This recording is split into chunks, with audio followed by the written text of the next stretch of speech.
स्नातक तृतीय वर्ष के प्रिय बच्चों, आज हम फिर महर्षि याज्ञवल्क्य की याज्ञवल्क्य स्मृति को लेकर उपस्थित हुए हैं। याज्ञवल्क्य स्मृति के दाय भाग में संपत्ति के बंटवारे को लेकर किस प्रकार उन्होंने एक संकल्पना की थी, या यूँ कहें कि प्राचीन काल में संपत्ति के बंटवारे का किस प्रकार से नियम बनाया गया था, याज्ञवल्क्य स्मृति के दाय भाग में हम इसको पढ़ रहे हैं। महर्षि याज्ञवल्क्य कहते हैं, मृते पितरि कुर्युस्तम भ्रातरस्त्वर्धभागिकम अभ्रातृको हरेत सर्वम दुहित्रीणाम सुतादृते।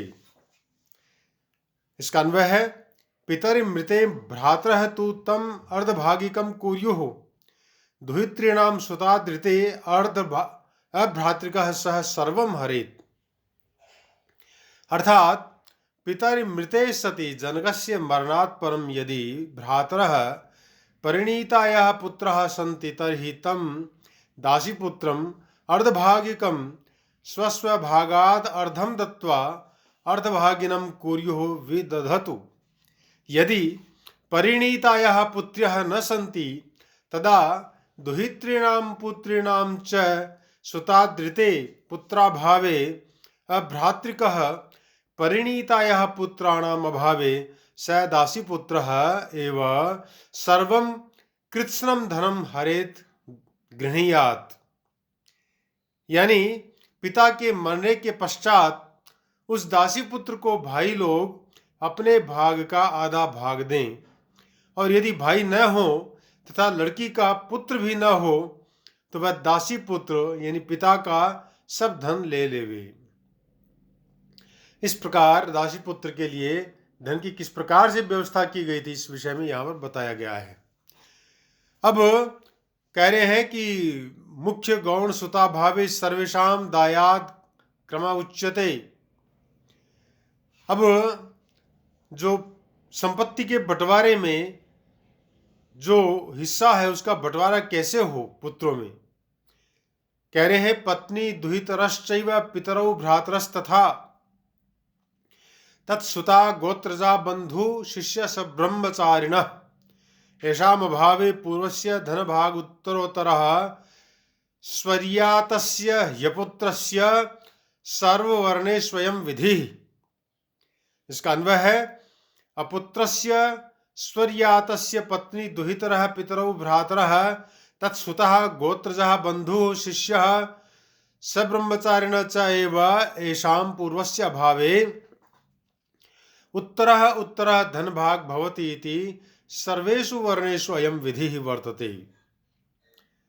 अर्थात अपुत्रस्य पूर्वोक्तः द्वादश पुत्रः यस्य न सन्ति तस्य पुत्ररहितस्य स्वर्यातस्य परलोकं गतस्य धनभाजः ऋक्थग्राहिणो पत्नी विवाह संस्कृता भार्या दुहितरः पुत्र्यः पितरौ माता च पिता च भ्रातरः सोदरः तत्सुतः तेषां भ्रातॄणां पुत्रः गोत्रजा पितामही सपिण्डः बन्धुः आत्मीयः शिष्यः अन्तेवासी ब्रह्मचारी च एव एते पूर्वोक्ताः पत्न्यादयः एव धनभाजा भवन्ति। येषां पत्न्यादीनां पूर्वस्य अभावे प्रथमस्य अभावे उत्तरः परः पर एव धनभाग ऋक्थग्राही भवति इति। सर्वेषु चतुर्षु अपि वर्णेषु ब्राह्मण क्षत्रिय वैश्य शूद्रादिषु अयं विधि ऐसा धर्मः। अर्थात जिसके किसी प्रकार का पुत्र न हो और वह मर जाए तो उसका धन उसकी पत्नी यानी विवाहिता स्त्री, दुहिता यानी लड़कियां, पिता माता भाई उनके लड़के, गोत्रज यानी गोती, बंधु शिष्य और ब्रह्मचारी अधिकारी होते हैं। इनमें से पहले पहले के अभाव में दूसरे दूसरे अधिकारी होते हैं।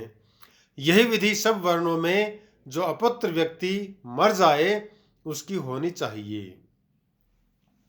इस प्रकार से इन 12 प्रकार के पुत्रों में धन का किस प्रकार से बंटवारा हो उसके क्रम को यहाँ पर बताया गया है।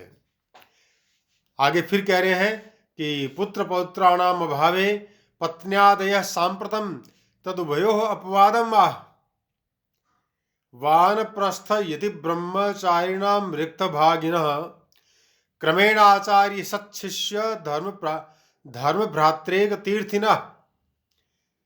इसका अन्वय है वानप्रस्थ यदि ब्रह्मचारिणाम क्रमेण आचार्यः सच्छिष्य धर्म भ्रात्रेक तीर्थिनः रिक्तभागिनो भवन्ति। अर्थात वानप्रस्थस्य तृतीयाश्रमगतस्य यते सन्यासिनः ब्रह्मचारिणः नैष्ठिकस्य एतेषां रिक्तभागिनः क्रमेण नैसर्गिकक्रमविरुद्धेन प्रतिलोमक्रमेण आचार्यः नैष्ठिकस्य धनं गृह्णाति।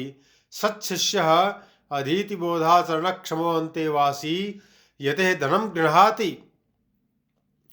धर्मभ्रात्रेक तीर्थी प्रतिपन्न भ्राता एकाश्रमी वानप्रस्थस्य इति रिक्तभागिनः धनग्राहिणो भवन्ति।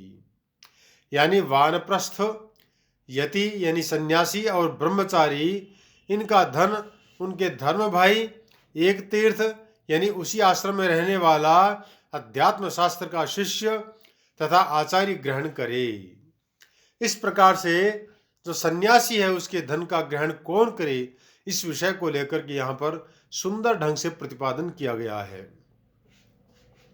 संप्रति स्वर्यातस्य पुत्रस्य पत्न्यादयो धनभाज इति अस्य अपवादम् आह। संसृजनस्तु संसृष्टि सोदरस्य तु सोदरः दद्यातपहरेच्चांशं जातस्य च मृतस्य च। इसका अन्वय है संसृष्टिनः तु संसृष्टि सोदरस्य तु सोदरः जातस्य च अंशं दद्यात् मृतस्य च अंशं अपहरेत्। अर्थात संसृष्टिनः तु अर्थात विभक्तं धन पुनः पित्रा भ्रात्रा पितृव्येन च मिश्रीकृतं तस्य सोदरस्य संसृष्टिनः अनुजातस्य अंशं विभागं सोदरः संसृष्टि जातस्य अनुजातस्य पुत्रस्य कृते दद्यात् यच्छेत् च एवं मृतस्य संसृष्टिनः अंशं विभागम अपहरेत् स्वयं संसृष्टि एवं स्वीकुर्यात्। अर्थात जो धन विभक्त होकर भाई तथा पिता आदि के साथ उसका धन मिलाकर एकत्रित रहता हो वह संसृष्टि का है। संसृष्टि का धन संसृष्टि को लेना चाहिए। सगा भाई संसृष्टि मरे तो उसका धन सगा भाई जो जीता संसृष्टि है वह ले ले, तथा संसृष्टि यदि उसके मरने पर पुत्र पैदा करे तो ये दोनों उसके पिता का भाग दे देवें। इस प्रकार से संसृष्टि के मरने पर उसके धन को कौन ग्रहण करे, इस विषय में यहाँ पर सुंदर रूप से व्यवस्था की गई है। फिर कह रहे हैं अन्योदर्यस्तु संसृष्टि नान्योदर्यो धनम हरेत असंसृष्टियपि वादद्यात् संसृष्टो नान्य मातृजः।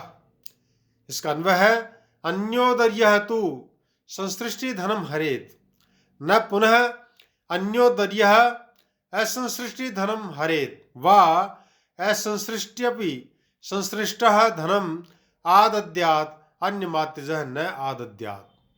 अर्थात अन्योदर्यः अन्य मातरि समुत्पन्नः सापत्नो भ्राता अर्थात दूसरी माता से उत्पन्न जो भाई है, संसृष्टि तु यदि संसृष्ट धनमस्ति अर्थात संसृष्ट धन होता है तर्हि तो धनम रिक्तम जो धन है रिक्त है हरेत उसको स्वीकार करे। यदि असंसृष्टि अगर असंसृष्टि तर्हि तो अन्योदर्यः जो सापत्न भ्राता है सपत्नी से उत्पन्न भाई है सापत्नः भ्राता धनम जो धन है उसको रिक्तम न हरेत न गृह्णीयात् अर्थात उसको ग्रहण न करे, वा अथवा संसृष्टः जो संसृष्ट भाई है संसृष्टः सोदरः असंसृष्टि अपि अर्थात अनंतरम उत्पन्न धनम उसके बाद में उत्पन्न जो धन है उसको आदद्यात् स्वीकर्तुम शक्नुयात्, स्वीकार करने में समर्थ होता है। इस प्रकार से महर्षि याज्ञवल्क्य ने संसृष्टि के धन को, जो संश्लिष्ट धन है उसको कौन ग्रहण करे, इन सब के विषय में विस्तार से यहाँ पर चर्चा करके उन सब विषयों को यहाँ पर स्पष्ट कर दिया है। अस्तु, आज हम इस विषय को यहीं पर संपन्न करते हैं और आगे के विषय को लेकर के हम अग्रिम वीडियो में उपस्थित होंगे। तब तक के लिए जयतु संस्कृतम, जयतु भारतम।